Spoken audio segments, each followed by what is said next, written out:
Petrol century కొట్టిందా? Diesel దాదాపు సెంచరీకి వెళ్తుందా?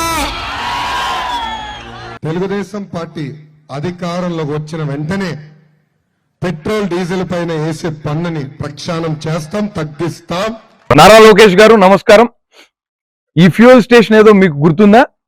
మీరు యువగలం పాదయాత్ర సందర్భంగా కుప్పం నుండి పలమనేరుకు వెళ్తూ మీ బండికి డీజిల్ ఇక్కడే పట్టించారు. డీజిల్ పట్టించి మీరు ఆంధ్ర రాష్ట్రంలో భారతదేశంలో ఉన్నటువంటి తక్కిన రాష్ట్రాల కంటే కూడా ఎక్కువగా డీజిల్ పెట్రోల్ ధరలు ఉన్నాయని చెప్పారు. ఇప్పుడు కర్ణాటక రాష్ట్రంలో ఉన్నటువంటి ఈ పెట్రోల్ బంక్ లో డీజిల్ ధర 91 రూపాయల 27 ఉంది. ఆంధ్ర రాష్ట్రంలో ఎంతుందో ఒక్కసారి వెళ్ళి చూద్దాం. 98.16, 110.26. కూటమి ప్రభుత్వం అధికారంలోకి వచ్చిన తర్వాత వెంటనే మేము ఈ ధరలు కూడా తగ్గిస్తామని చెప్పారు. ఇప్పటికీ ఏడాది అవుతోంది.